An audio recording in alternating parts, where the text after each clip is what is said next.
Hi everybody, nice to see you all, and I'm very happy to be with you tonight to discuss about function analysis and how we can use it, because I personally think that function analysis does a hell of a lot. And so I think it actually does it all, and that's what we're going to talk about tonight. So let me get rid of this so we can now concentrate on the content, sorry.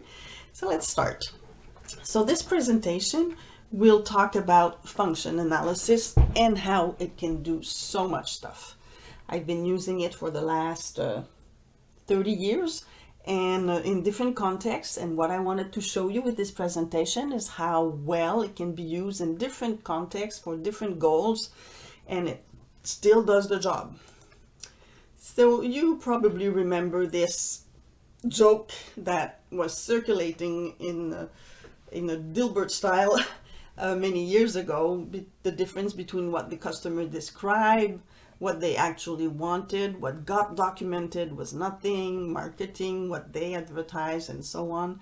It's so different. Well, I think function analysis can actually help you not fall into traps like this and deliver actually what the customer wanted. So let's go see what can happen here. So function analysis does it all, from organizational restructuring there on the left to product development to project optimization. So it would be good to be able to do all that, and that's actually what I'm going to prove tonight. The agenda for tonight is what is function analysis first, and then we will right away look at different examples in product development, construction projects, software, organizational issues, portfolio management, industrial process, business process. And we will, as I said, I'll show you examples, and through the examples we'll be able to see how function analysis is done. So, first question, what is function analysis for those who don't know? Well, there is a standard, it's called EN 12973. It was published in Europe in 2020, so that's not very long ago, where it says that function analysis is used to identify the functions of a product, a system, or an organization. And the functions, really what they describe is what the product must do to satisfy some need from some user. So all these functions can be identified, but it's not just enough to identify what the functions are. We also need to quantify the performance to be reached with all these functions. So each of these functions can have a performance level associated to it. And all this will be used to improve the communication between those involved in the definition of the needs, the users, the different stakeholders, and the other group who will design the solution and develop the product who will satisfy those needs eventually. So the function analysis is an excellent communication tool between the two so that everybody understands the other person. So right away, let's go and see a few examples. This example is in product development context. It's a door system for a railway car. And we use a function analysis where we first, of course, identify the functions of the door system. So obviously a door system is there to allow safe and reliable ingress and egress of the passenger from the car. And as you see in each function diagram, when you go to the right of the diagram, you answer the question how. So how can you allow safe and reliable ingress and egress is by entering or exiting the car. And how do you do that? By opening or closing the doors. So that's the basic function of a door system. It's there to let people enter and exit. But the rest, branch 2, 3, 4, 5, 6, are necessary to make sure it's safe, comfortable, reliable, that you can operate the system on demand, and also that it's pretty. So for example, in branch 2, ensure safety, you have a lot of functions that are there. For example, detect obstructions, maintain the door closed when the car is moving. It's a lot safer. Open the doors manually if they get stuck. Announce the door movement so people can move over and mind the doors when they're closing. Indicate the status of the door if a door is out of order, for example. And electrically ground the door so people don't take shocks when they touch the door. So all these functions are not there to open or close the door so passengers can enter or exit, but they're there to make it safe when you're using the door system. Okay, so it's interesting to see that at this point, everybody around the table would agree on these functions, and of course it goes, the diagram was much bigger than that. But for example, what the discussion was at this point is the performance associated to these functions. So for example, open, close doors, you could associate one performance criteria, which would be the time to open the doors or close them. And the level that expected, the level of performance would be, for example, here 2 seconds. And the flexibility in that level would be plus or minus 0.1 second. So now the engineer in charge of designing the door system, which will open and close the door panels, knows that the performance he's expecting to achieve is an opening time of 2 seconds or closing time of 2 seconds. And it's not half a second, it's not 1 minute, it's 2 seconds plus or minus 0.1 second. Another function, for example, detect obstruction. Well, the minimum size of the obstruction that you want to detect is, for example, here 2 inches in diameter. And the flexibility is F0, meaning you have absolutely need to be able to detect an obstruction of 2 inches diameter. If you can't do that, you have failed. You have to redo your system or something. Okay. Another one, for example, ensure water tightness. Well, the performance criteria would be the entry of water, and it would be after or higher than 250 gallons per minute rainfall, or going through the car wash. And that's an F2, meaning it's flexible. I mean, if it's 200 or 275, that's fine. But you don't want to have water coming in at 100 gallons per minute, for example. So this function analysis, and this is what we call a functional performance specification, that's very, very useful to make sure that the design team is working on the right thing. Another thing we use the function distribution, the function diagram, is to do the functional cost distribution, where you can look at the different branches of your function tree and see how much each branch costs once you have designed your system. And you see, for example, here the enter-exit car was 12% of design, which is the basic function. Ensure safety is a constraint. You have to make sure it's safe, so it's okay to spend 28%. But then the people around the table thought that ensure comfort, a 20% cost associated to that function, was a lot. And they were wondering, how come it costs so much? Because it's very passive. I mean, you're not sitting on the door. It's not like a seat that you're designing here. It's a door.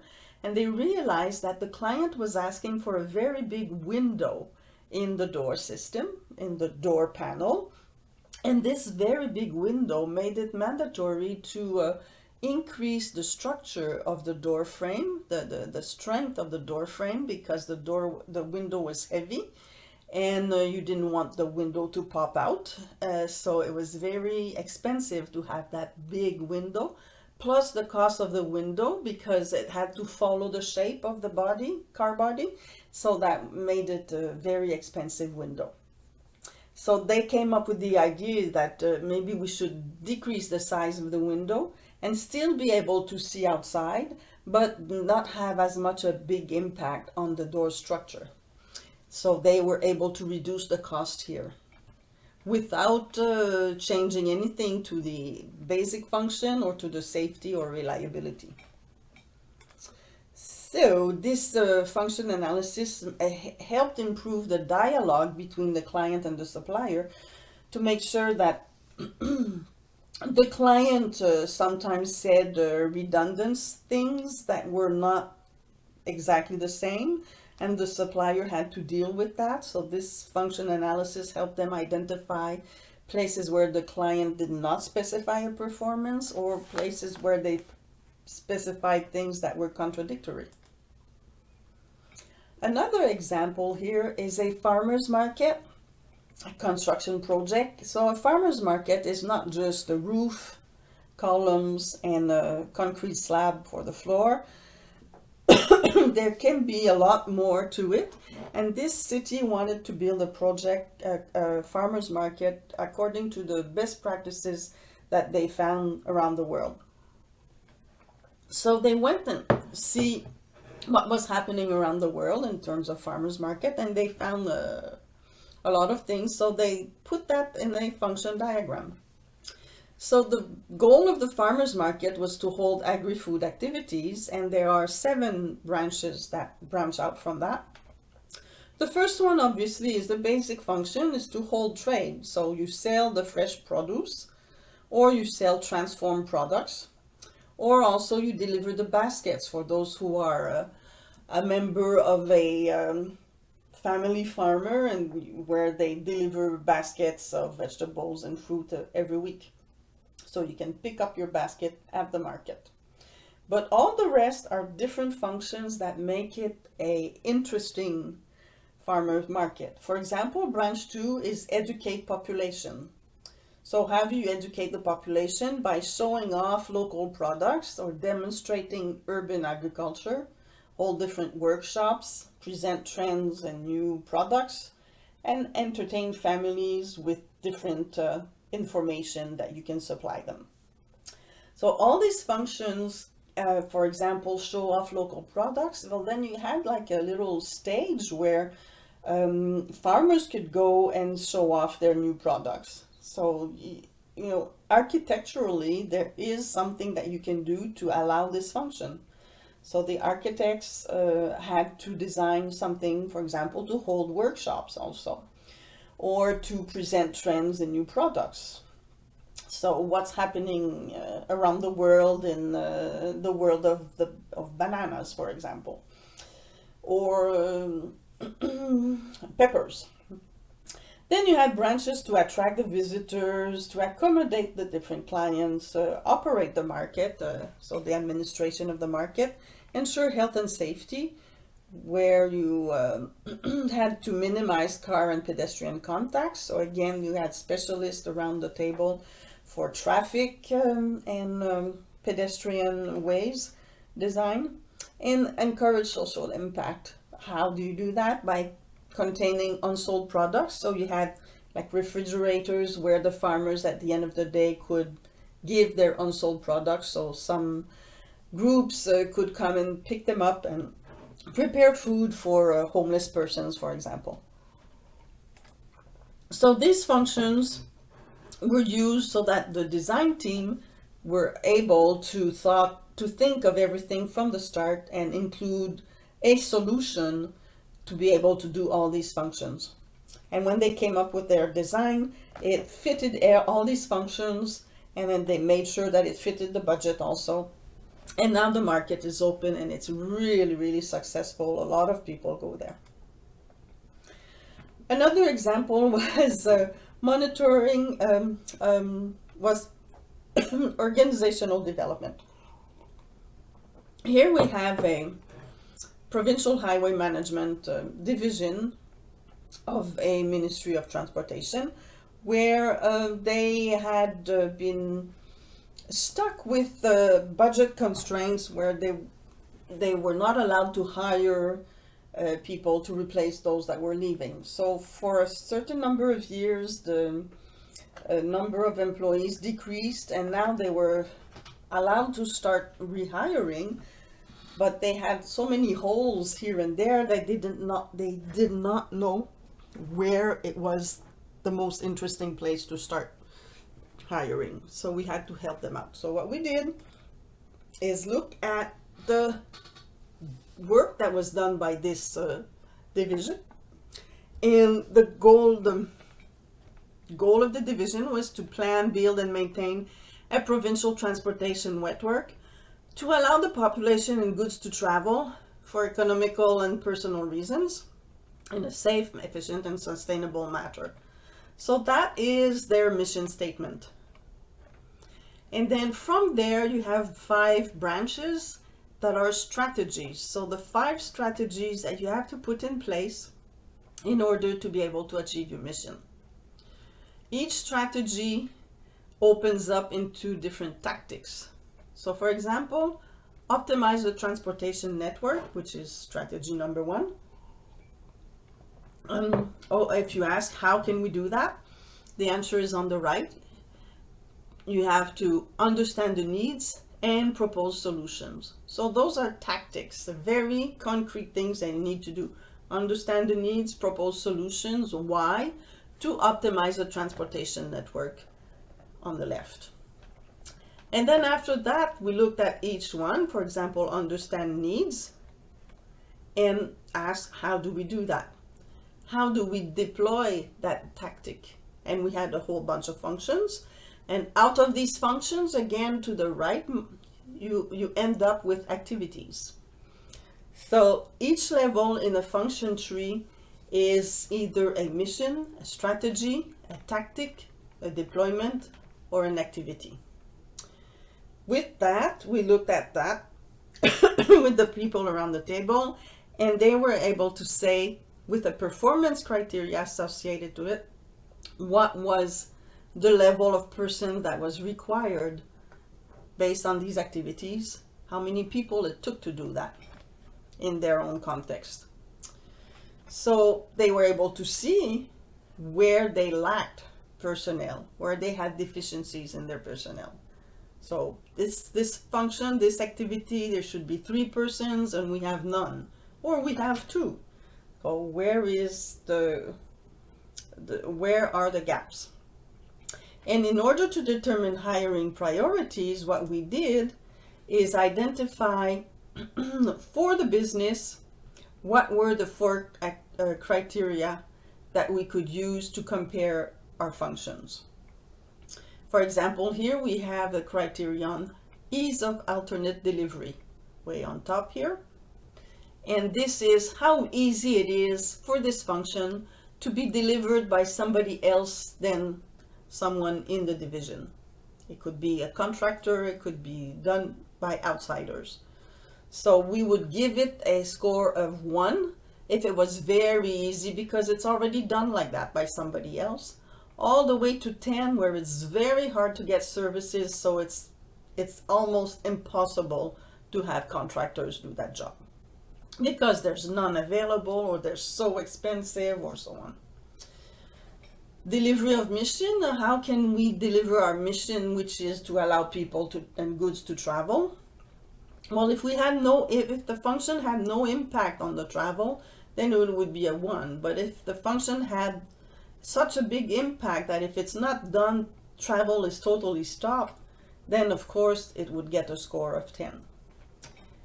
Actual gap in resources is we need 10 persons to do this job. Do we have 1 now or do we have 9? Okay, so how big is that gap? Then we need to fill in the void. So how big is that void? And then finally, how bad do we want to keep that knowledge within the organization? It's not important knowledge to keep, or all the way to 10 points for it's a very specific knowledge and expertise, and we need to keep it within the organization. So with these criteria in mind, we took all the functions that were in the function diagram, and we asked the people around the table to score them. And that was done individually. And this is the total that came up. So monitor performance, for example, how easy it is to have somebody else deliver that function. It was a 3, so it's quite easy to have somebody else.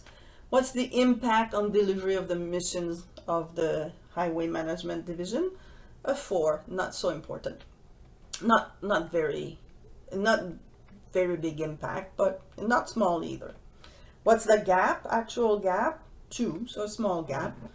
And how important it is to keep that knowledge, 7, quite important. So you multiply those by their weight, and then you multiply them together, and that gives you an index of 423.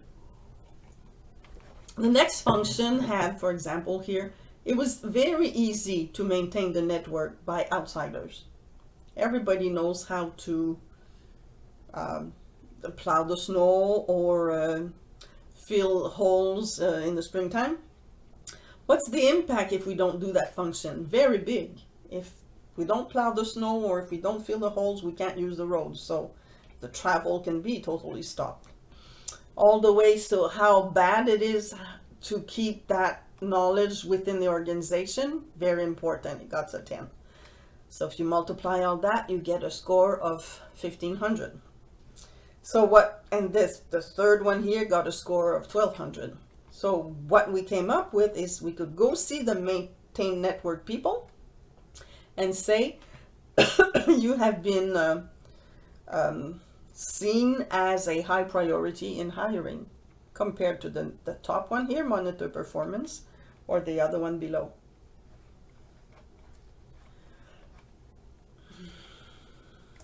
Another example in organizational development is the HR in this company, where they had an HR department at the corporate level, and they decided that they wanted to send an HR person in each business unit instead of keeping them at the corporate level. And then they said, okay, what do they do? So from their mission statement, of course we can't read, so we're going to focus a little bit. But we see that, again, the same thing from their mission statement. We have different strategies to accomplish. These strategies can be implemented by doing these tactics. And then from that, it goes to a deployment level and all the way to the activity level, which I did not show here. So let's focus on one branch. For example, this was maintain a good work atmosphere. That was one job of the HR person, by taking the pulse of that atmosphere. How? By surveying the employees and surveying management.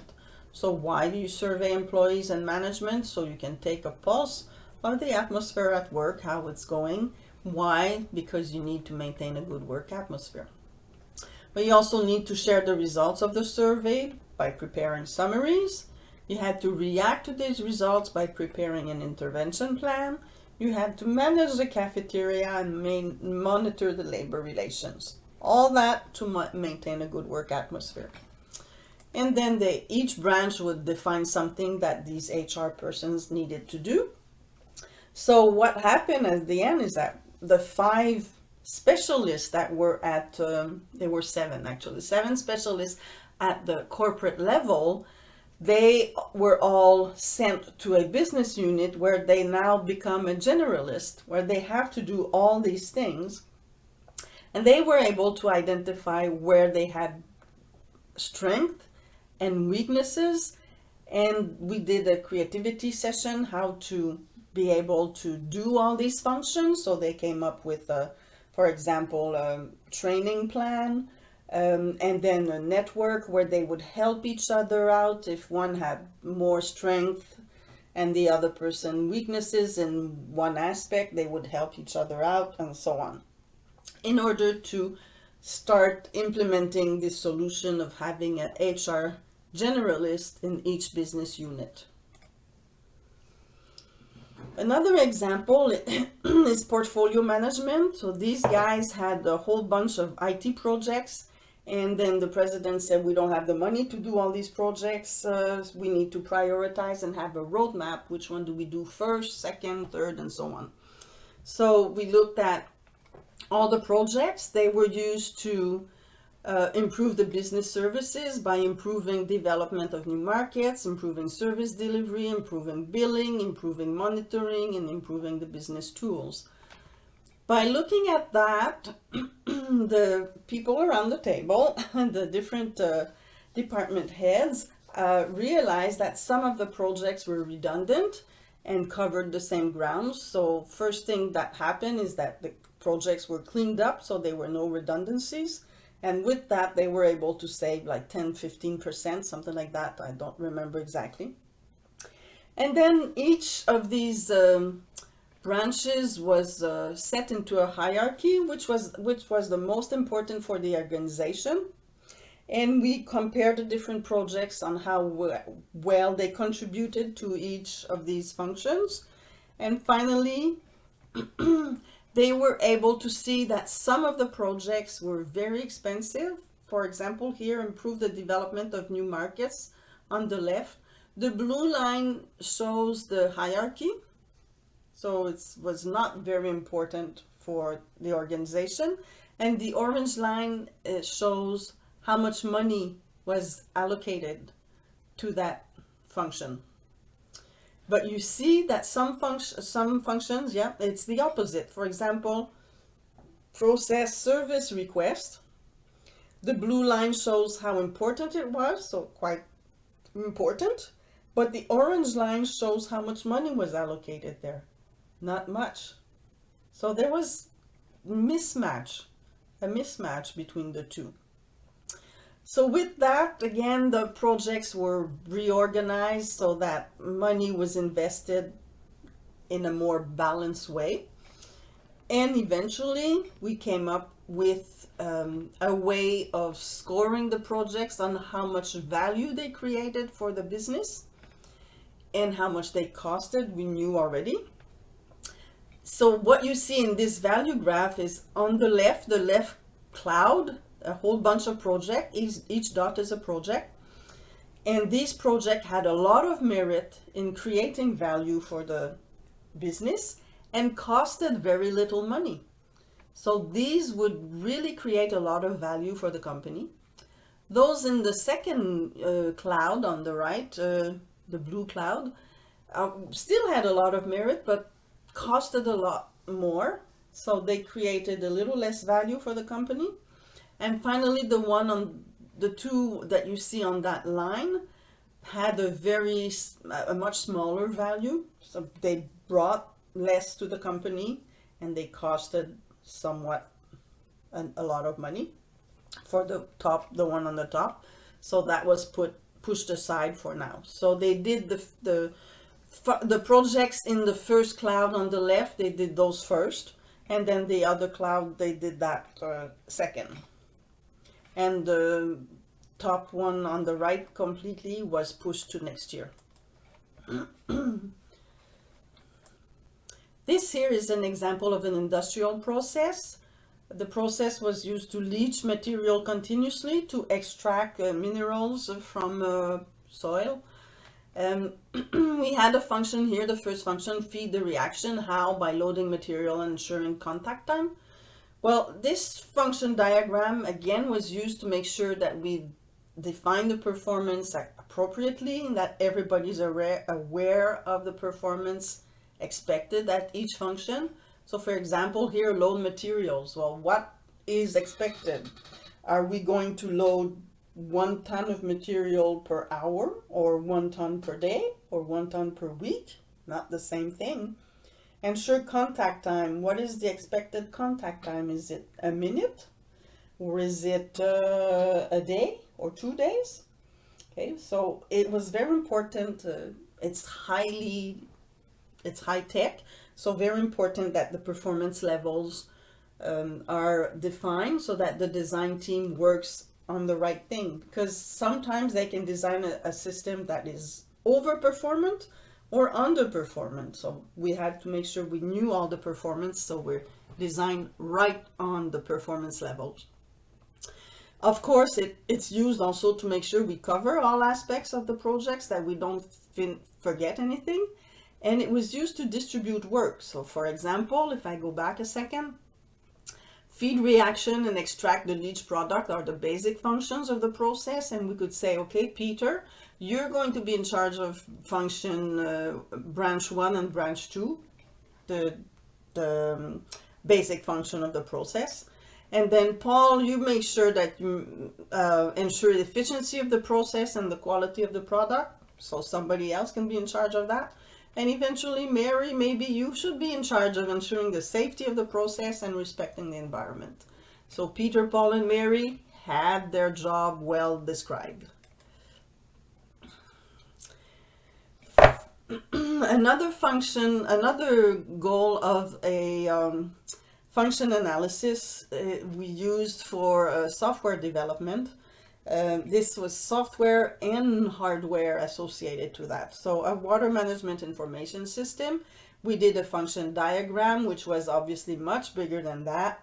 But what we used it for was invite IT specialists around the table and say, this is our function diagram. These are the things we need to do, the functions of the water management information system. As I said, it was much bigger than that. And we used all the functions and asked what solution, what IT solution, what hardware, what software are out there that we could use to do these functions. So we came up with a whole bunch of innovative ways of doing the work. So bringing this information system into the 21st century. And we were able to identify scenarios, the super high-tech Star Trek type of scenario, all the way to a more normal, very easy to implement other scenario, and eventually select the one with the best value. Airport security, another example. This is construction and process. So the project was to comply with new Transport Canada regulation at the airport in Canada. The system had to control access to the critical area, but also make sure that it supported airport operation, accommodate the staff, allow future growth, and ensure safety of pedestrian, officers, and equipment. What happened here is they had a few options, and then somebody from operations would say, oh, I like this one because of this, and then somebody else would say, well, I'd rather see that one because of that, and finally a third person would say, well, my preferred scenario is a different one because of this and that, and so on. So wheels were spinning and we were going nowhere. So we propose that we define what are the functions of this airport security system, and then use those to evaluate the different options.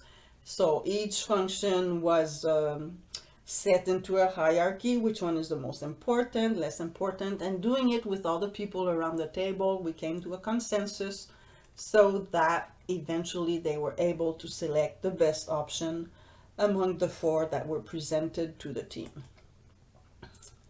So this is it. This is all different uses of function analysis, what we can do, all in different contexts: product development, construction projects, software, organizational issues, portfolio management, industrial processes, and business processes. So I hope that you were able to see things that you were not used to see, and also that this presentation made you see how much function analysis can do it all. Thank you very much, and now we'll go to a question mode.